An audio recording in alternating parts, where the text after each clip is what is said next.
Apparently, we are live We here. are. We are. And it looks a little bit rainy because it's so dark and we're trying to get the light right in here. Anyway, welcome to whoever will be coming on. Nobody's there yet. We welcome you Yes, we do.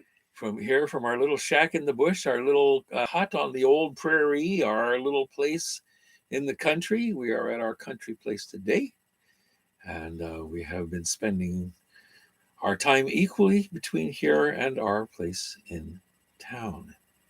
Now we're waiting for somebody to show up. So if you have showed up and we have not seen you, sign in, please. To welcome to our next contestant. Sign in and let us know where you are located so that we can wish you a happy new year where you are at. So, happy new year to you, and happy new year to you and your family, uh, your heirs and assigns, your kith and kin, and we'll see what goes on. In any case, enough of my blabber. This is going to be a recap of what happened in 2021. Quite the momentous year, I think you'll agree, my dear. Oh, I didn't think I was going to get a chance to say anything. Okay. Hello, all. It has been quite the year. And so tonight, well, first of all, Happy New Year to everyone. And make sure that you sign in. Make sure now y'all know the drill. Make sure you say hi down there in the chat box so that, and where you're signaling from so that we'll know that you're on and where you are signaling us from. So yeah, this evening I felt like my gosh, what a year. Well, what a last 3 years, really. It's been challenging, Now, thank God, by the grace of God, we're still here. We're still here on the channel, and we're healthy um, again, and so we're doing okay. We were thinking today and talking today about some of the things that we went through this past year, um, and I don't know if you made a. I did make a note, but it says that we have, I'm looking at the little counter there, and it says that there are 3 people on this broadcast. Now, I know we're one, so that means that there are 2 that are out there lurking. Why don't you let us know where you are and who you are so that we can wish you a happy new year? But I do have a list here of our recap items. Early in the beginning of the year, the Trip and Sister here was talking about prepper wisdom, how to prep, what to prep, and what to know, what to do, and what not to do about prepping. You want to elaborate, honey? Well, the only thing that I was trying to tell people, well, one of the things that I was trying to tell people is that there's a difference between prepping and hoarding. Oh, yes. Some people conflate the two. They think they're the same, and they think, if you have any amount of anything put back for a rainy day, then you're a hoarder. That just blows my mind, especially when I hear it coming from Christian people. That just blows my mind because there's too many stories in the scriptures that talk about that, where God told people to do this um, or to do that at that time uh, because he knew what was coming, right? And he was trying to take care of his people. So, just like when the death angel was going through Egypt, he told his people what to do Yeah. in order to get out of the path of that thing, right? And so if especially now, I know everyone on my channel is not Christian, okay? I am. Make no mistake about it, okay? Oh, there's Helen. Hi, Helen. Happy New Year. So so what I want to say, especially to my Christian brothers and sisters out there, is don't let anybody tell you that because you have an extra bag of beans or an extra bag of rice that somehow you're a hoarder. That's ridiculous. The difference between being a prepper and being a hoarder is that hoarders do not share anything. Nope. They keep everything for themselves. Yes. And it's like a bottomless pit. They just bring stuff in, they take stuff in, they take stuff in, they take stuff in, to the point where it becomes an obsession They're not interested in sharing, and they're not interested in using what they have. They just collect. That's what they do. Yeah. Preppers don't do that. They bring stuff in for the purpose, sometimes short-term storage, sometimes it's long-term storage, but it's for the purpose of using it for themselves or sharing it with others in the case of an emergency. That's a completely different thing. So, just don't get it twisted in your head and find yourself, because let me tell you, when when the weirdness happened 2 years ago, you had people that were stuck in their homes and stuck in their apartments and all that, that had not shopped that week. Nope. They had not shopped. They didn't have anything extra in their cupboards. They were Nope. used to just doing it day by day or whatever. And they were absolutely struggling, trying to stay alive, because not only could they not go to the store, there weren't any stores open. They couldn't go to their neighbors because the neighbors know that there weren't any stores open. And they certainly wasn't going to give up the little bit that they had. So can you put that away, please? Yes, I can. And so you know so so that's all I was saying in regard to that, right? For people not to conflate the two. It's ridiculous. Don't do that. You're going to find yourself in a very tough situation. And then, as tense as things are now in our society today, as much as people may want to help you, they may not be in a position to help you because of the rising price of food. People's utility bills and things are going up, but their salaries aren't. That's right. And so that's called inflation. Yep. And so if you have anybody, politician, angel, demon, whoever, telling you that this is a great economy, they are lying to you, and your wallet is the proof.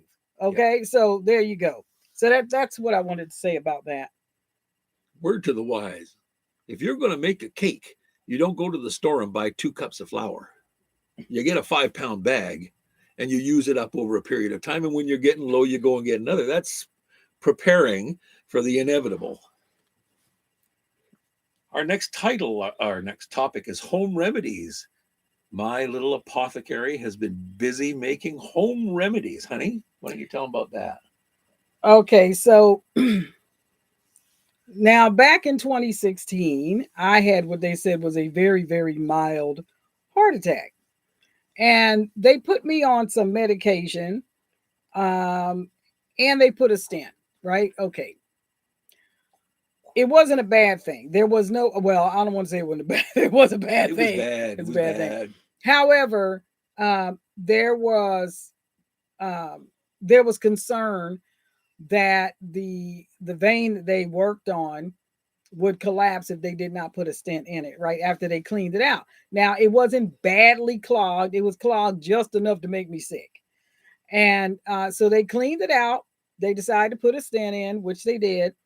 And then they put me on some medication to keep my pressure under control and to make sure that my body didn't reject this foreign object that they had put in there. Okay, got it? Good, got it. I understand that. However, when I left the hospital, they told me that my heart was pumping like it was supposed to. There was no damage to my heart. There was no damage to my arteries. There was no heart damage at all. So here I am. 3 years ago, I started asking the doctors, okay, cool. So when can I come off this medication? Oh, well, no, I don't want to take you off of it yet. I don't want to take you off it yet.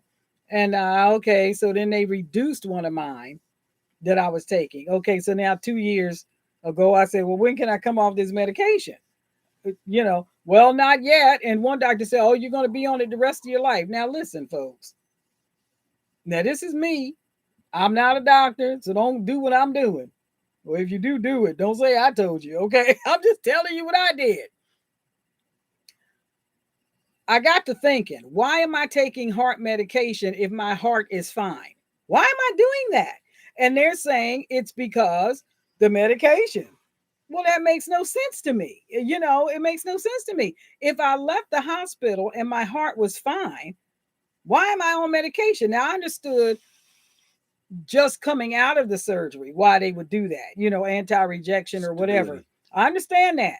But we're 5 years down the road now, and you're still telling me my heart is fine, but I have to take the medication. See, to me, that's what Big Pharma does. They do not get money on you getting well. They get money on keeping you sick and managing it, just enough so you don't die. You will eventually, but not all at one time. So, so I decided the things that they are using can be found in nature. I've done a lot of research about this stuff, and I'm not like again, I'm not telling anybody to do what I'm doing. I'm just telling you what I'm doing. They had me on a very low dose aspirin. Okay, well, where did aspirin come from? Well, it came from the white willow tree. Okay, so where's that at? Well, around the corner. But anyway, around the corner in my neighbor's yard. But anyway, so I decided to start making tinctures and concoctions, decoctions, and healing oils and things like that for my own physical well-being, because I do not want to keep feeding the beast of big pharma. Big pharma is having a heyday right now, making lots of money and killing a lot of people.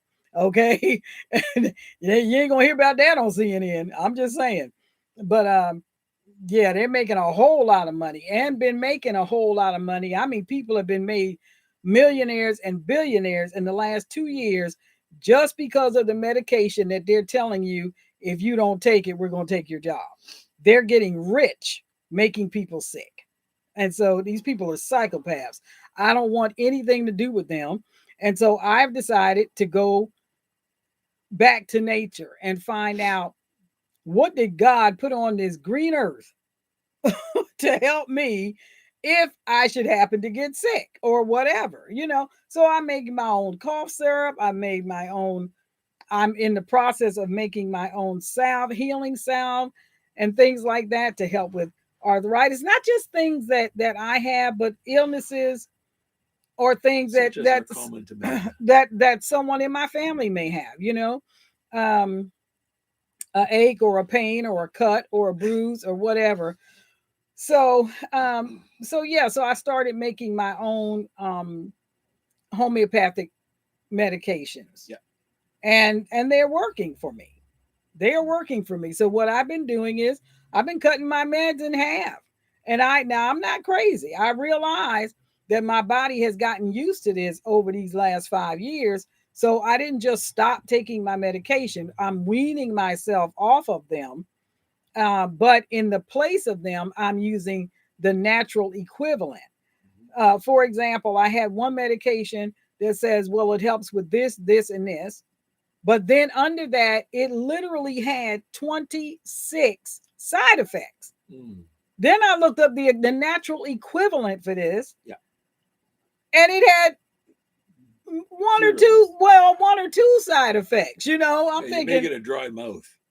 or something like that, right? And I thought, why am I putting my liver and my kidneys and all these other organs at risk using pharmaceuticals which have to be processed, that have to be processed, that they put chemicals and stuff in to bind it together to make it a pill, and the coating on the outside of the pill, that's the stuff that makes you sick. Yeah.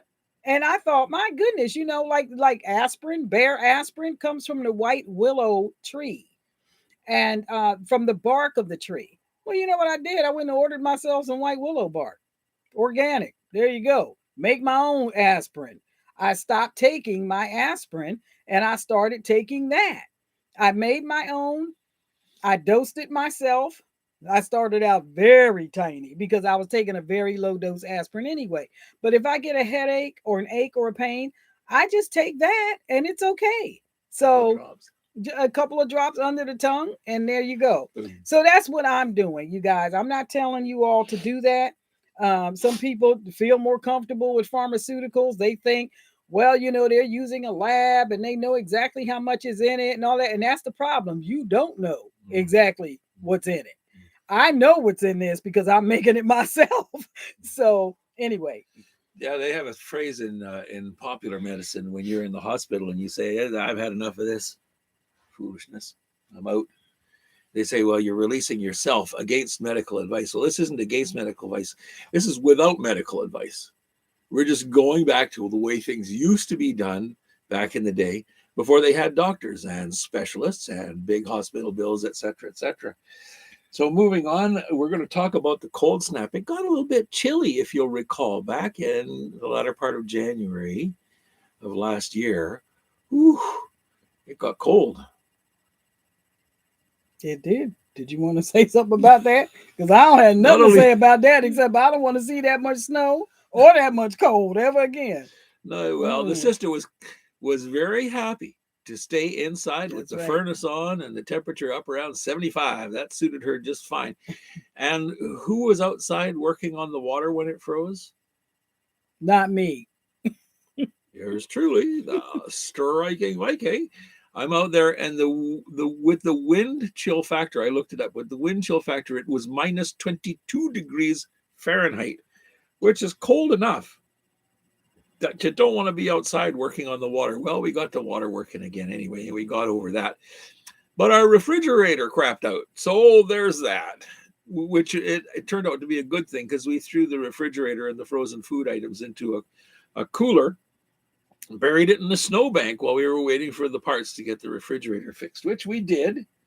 So we actually replaced the refrigerator. And if you know anything about RVs, which I'm going to assume that some of you do, by the way, all that homeopathic remedies, you can hop over to the other channel, the Silver Crown Natural Hair channel, and a lot of them are detailed and more detail there. So with the refrigerator, you basically have to take the refrigerator out of the rig into the living room, then take the guts off the back of it, put the new guts on it, put it back in the hole, connect everything, and hope that it works.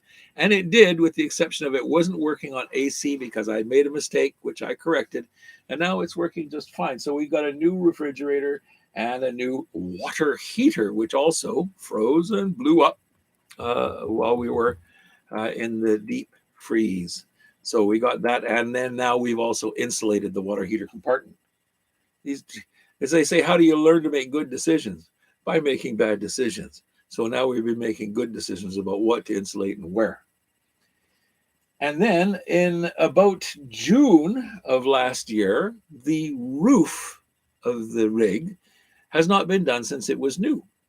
So we thought we'll get a roof coating, and we talked to the local folks and said how much would it cost to do the roof coating, and they gave us a quote. So we fired it up, pulled in the slides, lifted up the jacks, and went trundling on down the road to the RV place where they put a new roof on while we stayed in town. And they did a wonderful job, and we haven't seen nary a drip since. There were a couple areas where with a really heavy rainstorm, you'd get an occasional drip here or an occasional drip there. Haven't seen one since then. And then we made a video called Why RV Life. And if you look back on our videos, you'll be able to see, and we can give you all of the information as to why we chose RV Life. Well, we got the new roof coating, and we on the way back, we went camping. See, town is about not quite 30 miles away from here. And in between here in town, there's a lovely little city park, and they charge $5 a day. We stayed for 5 days by the water, and it was quiet, and it was nice to have a little camping. We were the only ones there. We were the only ones there. Until Resurrection Sunday.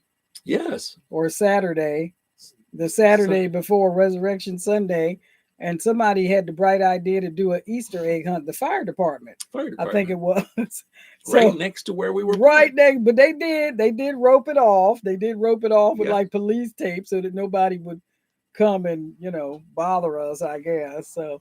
Well, it was more of a demarcation of this is where the eggs are at. Yeah, don't go past this line. So they started showing up at about 10:30 in the morning, and at about 11:15 or 11:30, they said, "Okay, go!" And the children ran around collecting eggs, and then by 12:30, they were all gone again, and we were back to nice peace and quiet. And I felt intruded upon for a whole hour, but I got over it. Got over it. Why don't you hold that so that you're not doing that? When we came back from having the rig worked on, we got some extra gravel to put down underneath because the property that we're on is dry most of the year, but if you get heavy rain, it gets a little bit spongy, which we found out by getting stuck on 2 occasions. Once we got to pull out, once with a push and her on the gas, we managed to get ourselves out. So we put a little bit more gravel down to, support the. We got stuck once, and we called, not AAA. Who was it that we called? I can't remember. But anyway, we're 75 feet in from the street. And the company that came said, yeah, our chain only reaches 65 feet. So they couldn't do it. Oh my gosh. So I just prayed. I said, God, we're stuck. We got to get out of here. And the neighbor across the street, his buddy happened to be coming down the road with a 4-wheel drive. Yeah. And we happened to have a chain that was on a pallet that had been given to us to use when we took the house down. If you remember that, that's right across the lot from us. And we had been given the pallet to use as a drag to help level out the land. Well, there was a heavy chain attached to the drag. And so with the length of that chain coupled with the chain that the guy had on his truck, he was able to pull us out. So anyway, that happened. Tragedy averted. But the tragedy was not far off. It was merely lurking in the background because we did a video, which you can also see, about our chicken tragedy. 2 dogs jumped the fence into the backyard and basically slaughtered our flock of chickens. Yeah. It was a horror show. And there were a couple of chickens that were badly mutilated, but they were still alive. Still alive, and I had to do for them, the poor little cluckers. And then we had to get a new flock of chickens, which incidentally are now giving us about 10 eggs a day. I'm trying to give away. I'm trying to give away the eggs. I have frozen eggs. I have cooked eggs. I have given away. Eggs. I have water glassed eggs. and one of our flocks, our first flock, we had turned the light on. We put a little light in there to give them more. Hi, Selena. Hi, Selena. To give them more light because their reproductive system is activated by daylight. So we put light in there. Yeah. So that they would give us eggs all year round. We turned the light out on this one. Oh, okay, because they haven't slowed down. And they have not slowed down. But I think it's because the shortest day of the year has passed. Yes. So these chickens are like, oh my gosh. I mean, 10 eggs a day. We can't keep up. When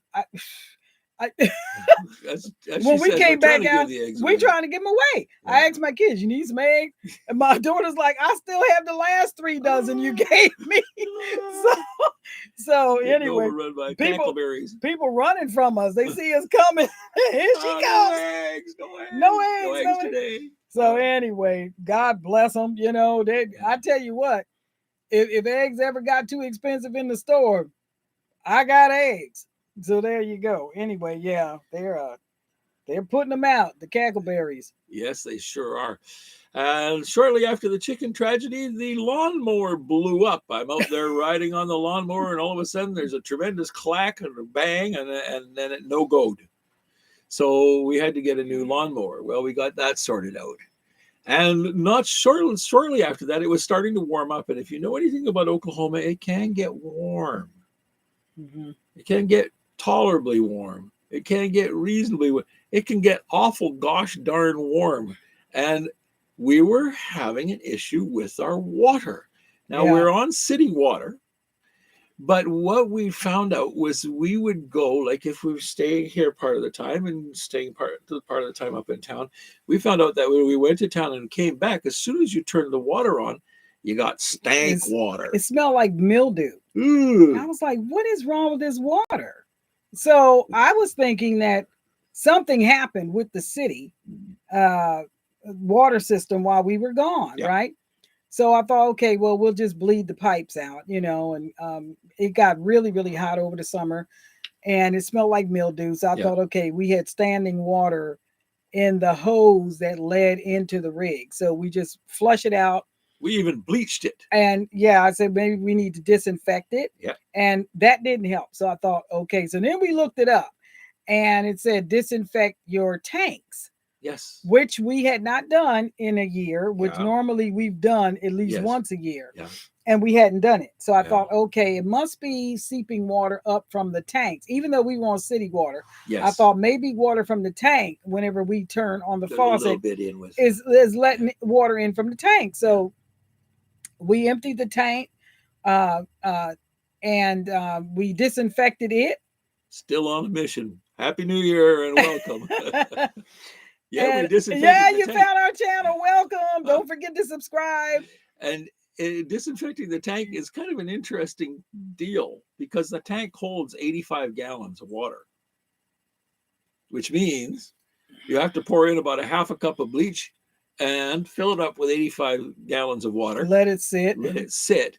Then Drain it it out. Then refill it with water. Let it sit. And drain Then it out. drain it out. Then put the fresh water in with the water conditioner. Yeah, because you got to rinse the bleach out. You can't drink that water, right?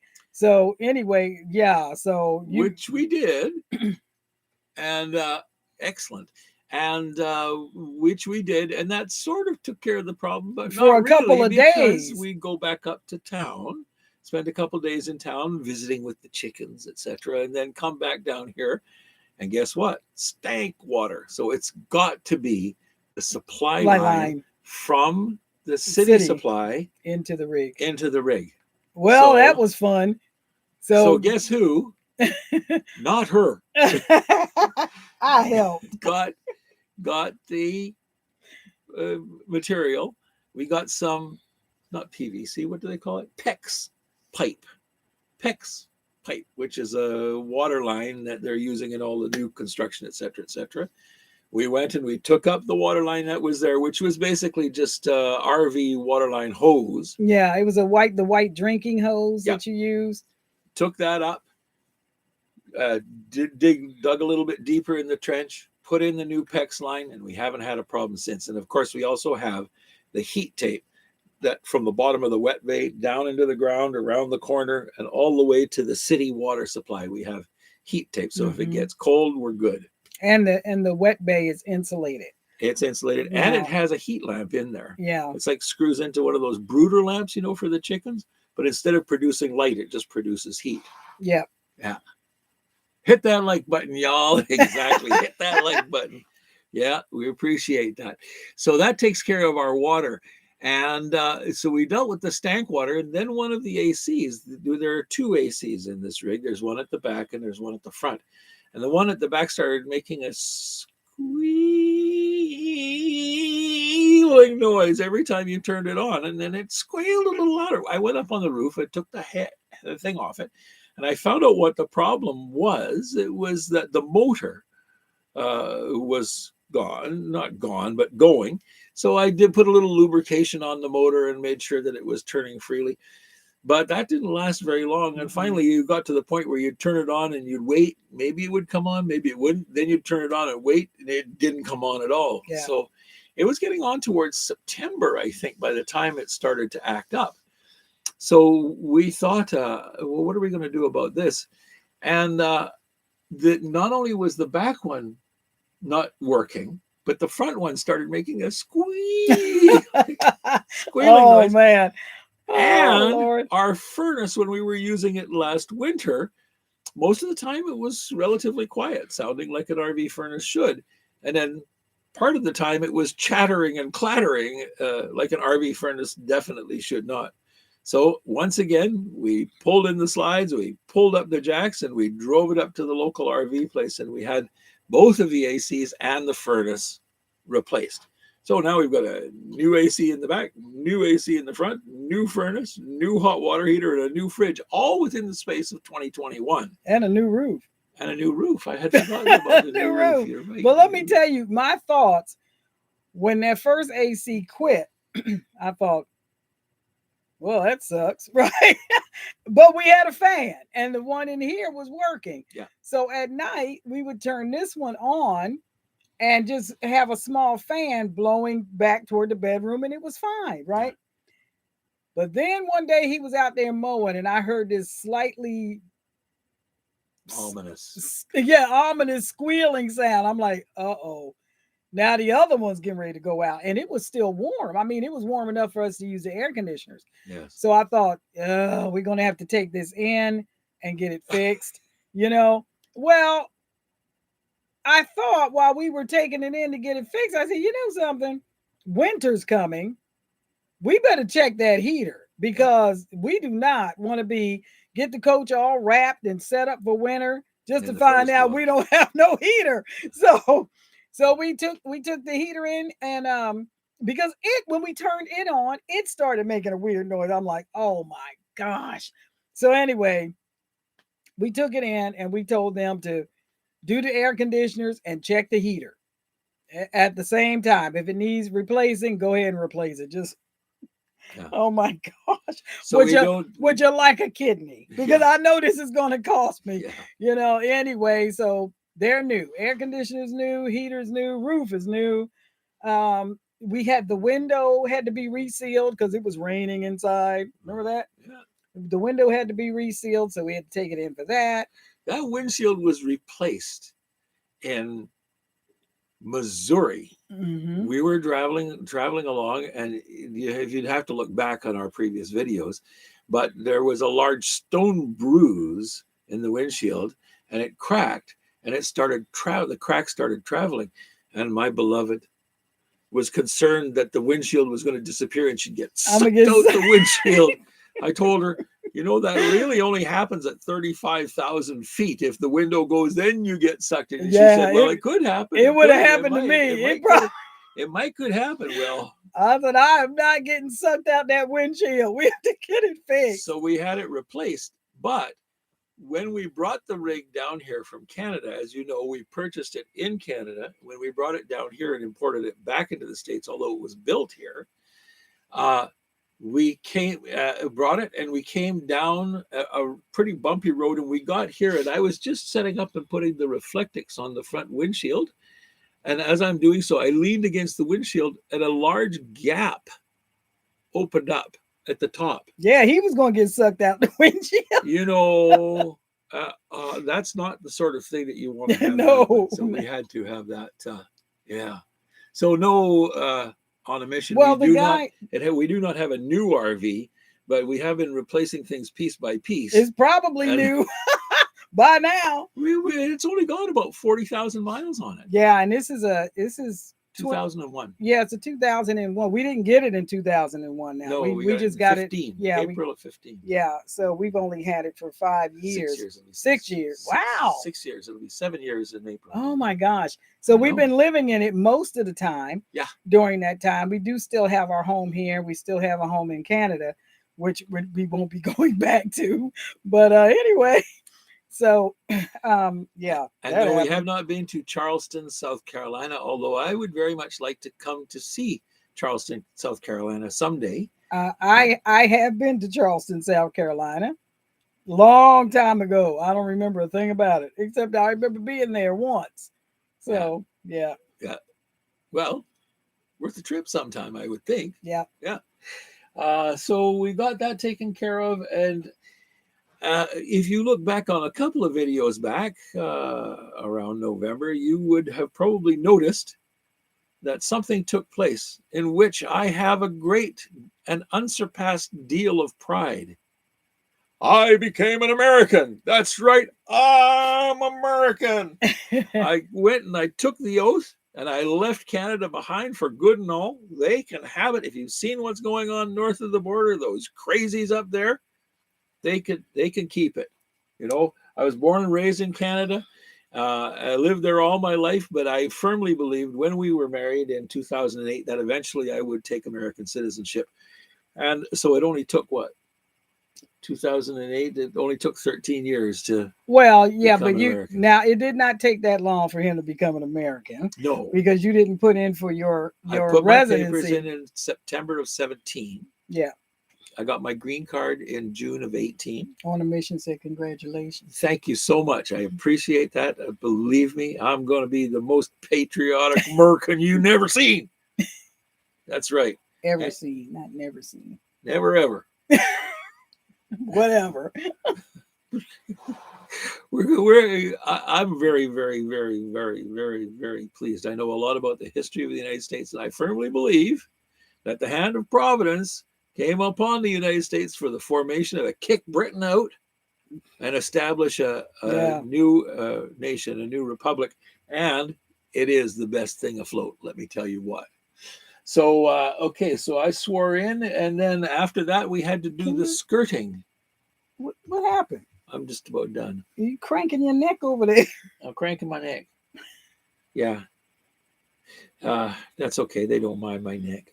Anyhow, I had to get the skirting done. Now, last year, what I did was I used Reflectix skirting, and that sort of worked. And I went along and I made the preparations for it, and The I did frame. the frame, and I did the work on it. But there were times when especially when the wind would Wind. get high, which it can in Oklahoma, where the wind comes whistling over the plain, where I had to go out,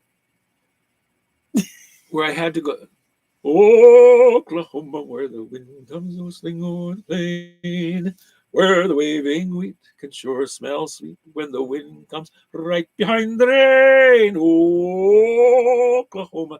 Anyway, the wind would kind of take some of the skirting away, so I had to go out and repair it, repair it, repair it. This year, I came up with a different design in which I framed up all the way around underneath up to the bottom of the coach, and then I put some new material on, and it seems to be holding up really well. We've had some pretty spanking winds, and it We did hasn't it. gone anywhere. We did a video about it. So if you go Yeah, back to the a couple of homepage, videos. yeah, and you click on videos, you'll see it because it should Yeah, be the last within the last 3 or 4, well, maybe 5 videos that yeah, we did. yeah. You can see what he did and how he did it. So So that brings us up to Christmas. Merry Christmas. Happy New Year. I don't know what you did for your New Year and Christmas, but we had a very quiet Christmas.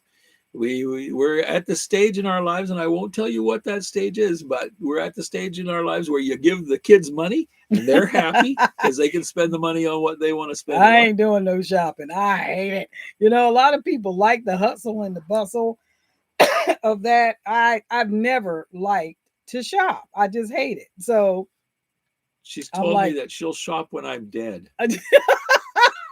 I did say that. You going in the store with me, honey? No, I will shop when you're dead. No, I hate shopping. No, if I can order it, I will order it. I'm not going in there. There people are crazy. No, She said, I'll shop when you're dead. I say, why? Do you know something I don't?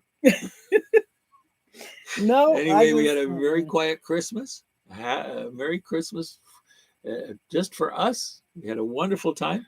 And also New Year. We did stay up until about 2 o'clock in the morning celebrating the New Year, eating deviled eggs with caviar. caviar, deviled eggs with caviar and cheese by the pound, and crackers and smoked oysters, Clams. all the regular Christmas fare. So it was quiet, and we're still working our way through the remainders of the Christmas goodies, and we're doing the best that we can. As a matter of fact, we have cheese, crackers, and sausage for A earlier on snack today. earlier, yeah. Yeah, yeah. So that brings us up to today, and we're glad that you all could join us. And do you have anything, honey?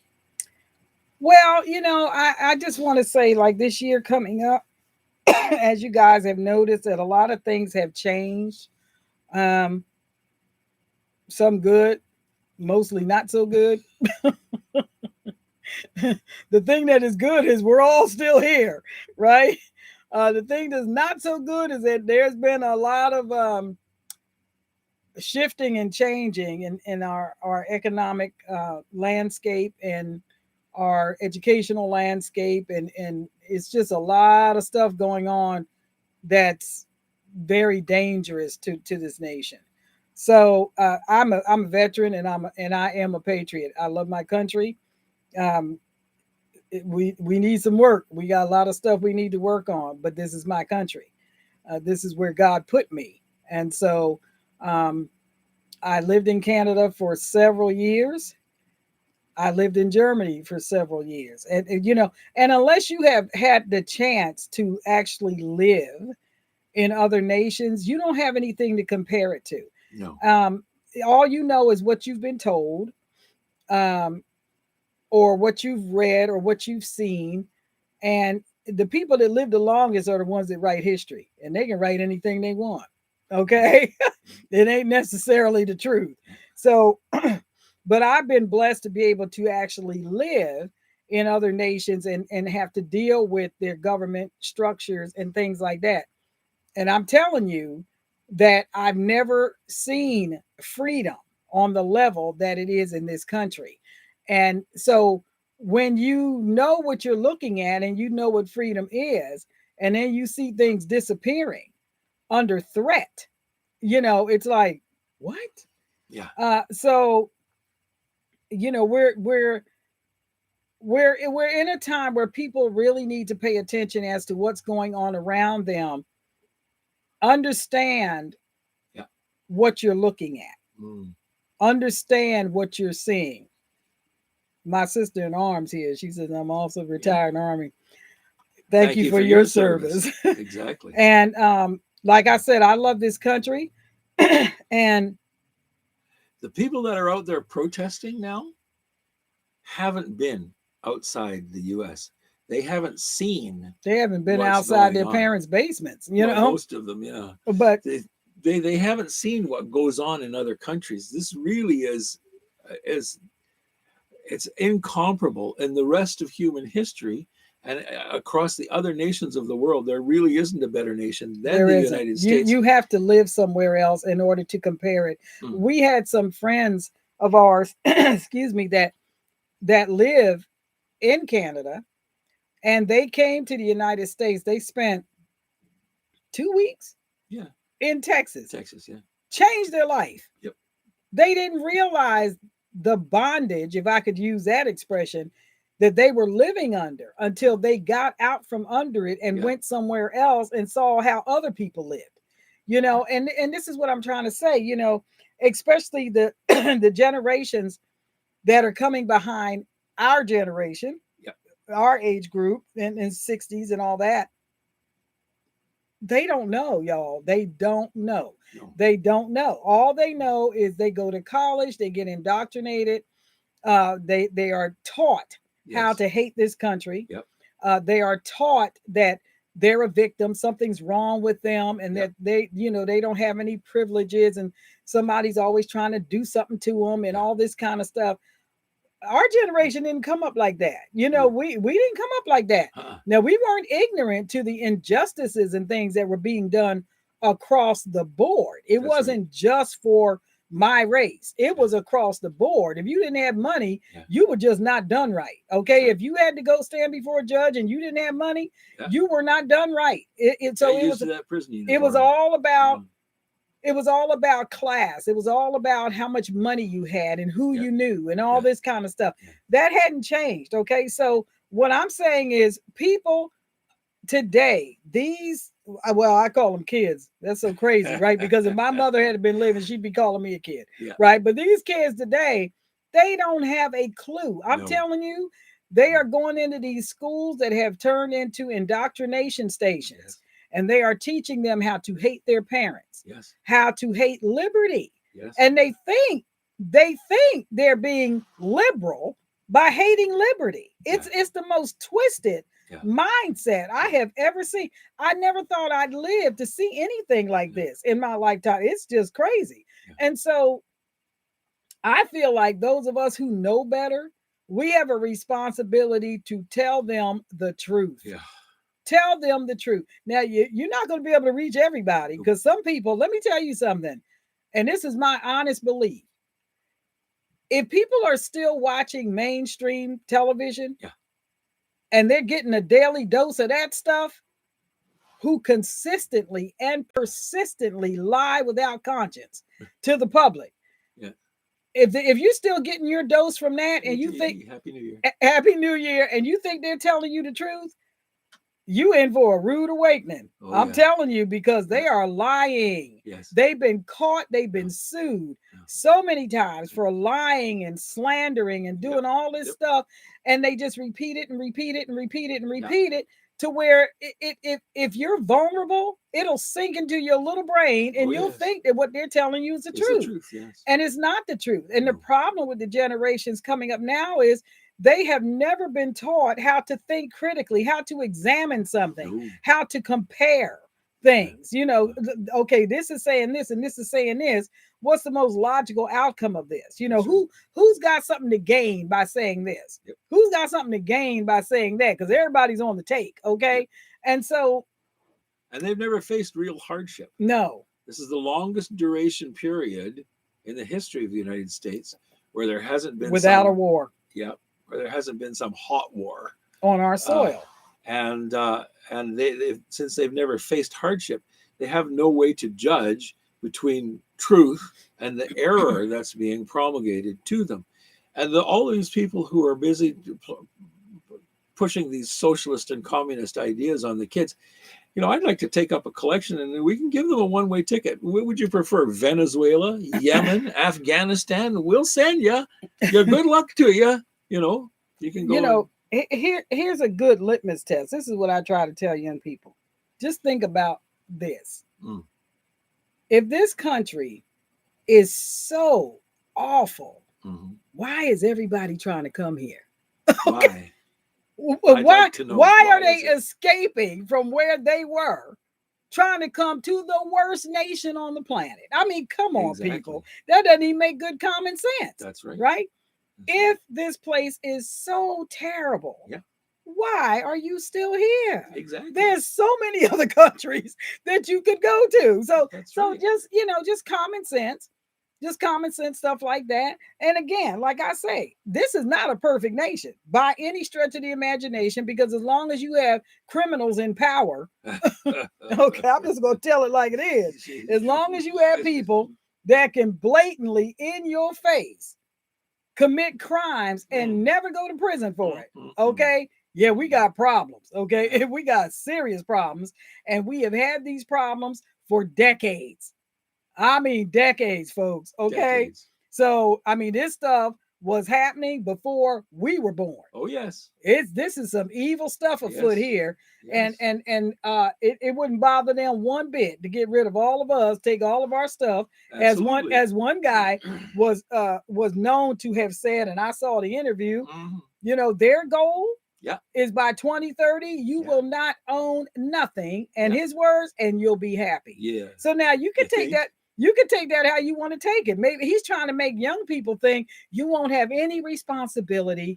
We're going to give you stimulus. We're going to give you everything. You're going to unicorns and cotton candy. You won't have to work. You won't have to do anything. We're going to give you everything. We just ask that you have your allegiance to us. You'll be happy. And then you look at people like me or you or someone else who worked their whole life. That's right. Bought their own house. Yep. Didn't go to jail. Nope. Okay. Didn't end up on the street. Maybe some did. Maybe some didn't. But you own your own house. Yeah. And you're telling me that you want to take my property and I better be happy about it? Me and you got a problem. Okay. Me and you got a problem. I'm just saying. We got a problem. We got a problem. Oh. We got a problem. And your problem is me. Okay. So so it just depends on what side of that you're on. If you're kind of trifling and you just want to sit back and you got nothing, you got no ambition to get no anything, ambition to do anything. You'll take it from other people. That's right. That's what socialism does. It makes everybody equally miserable, and they call it equality. Yeah. So anyway, let me just. Margaret Thatcher said, "The problem with socialism is sooner or later you run out of other people's money." That's what Winston Churchill said. The great benefit of socialism is that everybody is equally miserable. Yeah, that's it. That's it. Because they are not. If you think government on any level is interested in your well-being, you are wrong. Yeah. The government has no money. No. Where's the money coming from that they're passing out? The people. It's coming from the money's coming from you. It's coming from the working class. That's right. That's why the taxes are going up, because they're going to get their cut off the top, and then you get a little bit here, a little bit there. That's right. Whatever. That's right. So I know you laughing at me. When the government comes to you and says, "Give me your wallet," they used to call that robbery. Yeah. Now they say, if you don't do this, Yeah. We're going to take your job. We're Yeah. going to make sure you can't work. We're going to make sure That's you right. can't go to a restaurant if That's you don't right. give us what we want. That's right. If you don't let us do to you what we want to do to you, Oh, no, you don't. you can't go to a game. You can't do this. You can't do that. You know something? See ya. Come get some. That's right. Okay? That's all. Go get some. Because I'm not playing the game. She's not playing. I'm not playing She's the not game. I'm playing. not doing it. Don't try her. And I'm telling You're you, going to lose. you have people who are very much aware Mhm. of what is going on. I was telling one of my kids, I said, the difference between you and I Mhm. is that I have lived long enough to compare history. That's right. All you know is what you've been told. Keep That's right. keep living. That's Keep right. living. You'll see. That's right. You will see. You don't believe me? You keep living. When you get to be my age, you'll look back and be like, dang. Then you'll see. You will see what we have been trying to tell you guys. Yeah. You don't understand what you have. You don't No. understand the lives that have been lost and the lives that have been taken That's right. to make sure that you did have not this. end up in a Yeah. concentration camp. Yes. Okay? Yes. You don't understand the price that was paid to keep you free, no matter how bad somebody is telling you it is, That's and right. it does need improvement. It does. You ain't seen real slavery. You ain't seen it. Okay? right. You ain't seen it. So you ain't seen real victims. Mm. All right. So, but like I said, people have to get out of where they live, get out of their tiny Hi, little. Shirley. Happy New Year. Hi, Shirley.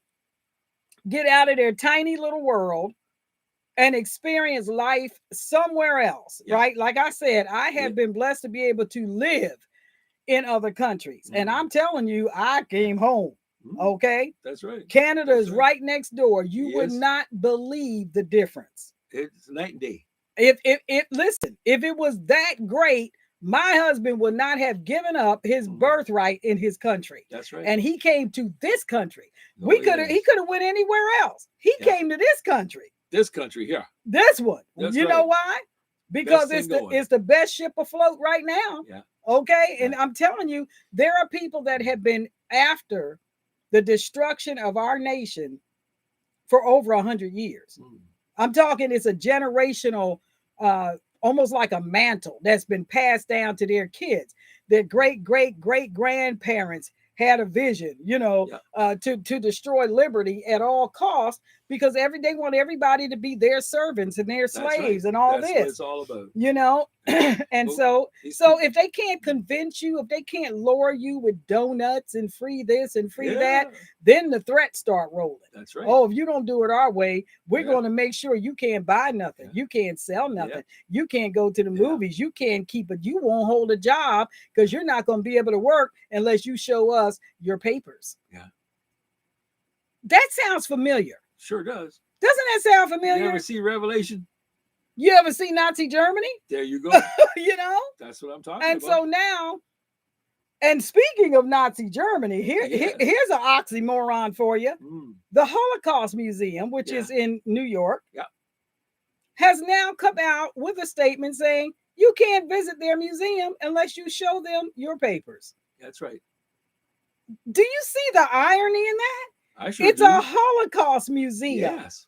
where those people, if they didn't have papers, were Yep. executed. Yep.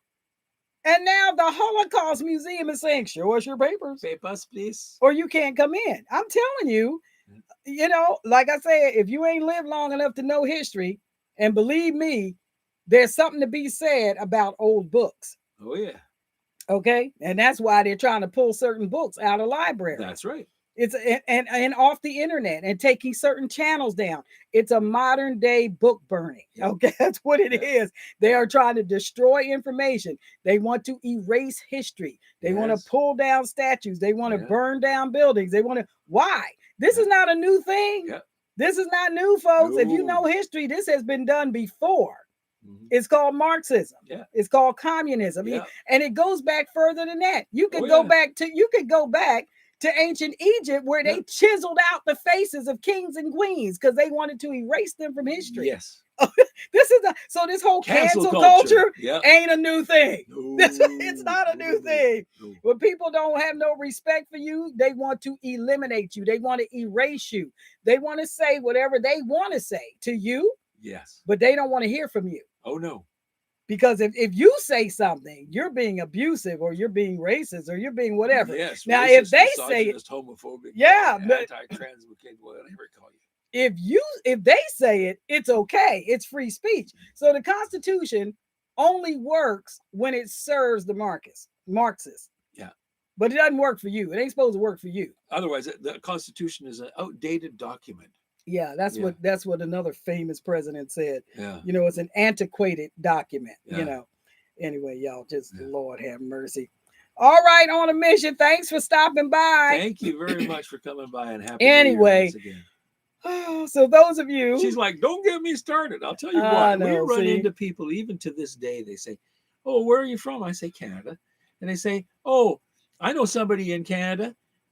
Do you? Yeah, his name's Steve. Do you know him? Well, there's 40 million people in Canada, and it turns out that Steve lives in Mississauga, and I was from the West Coast.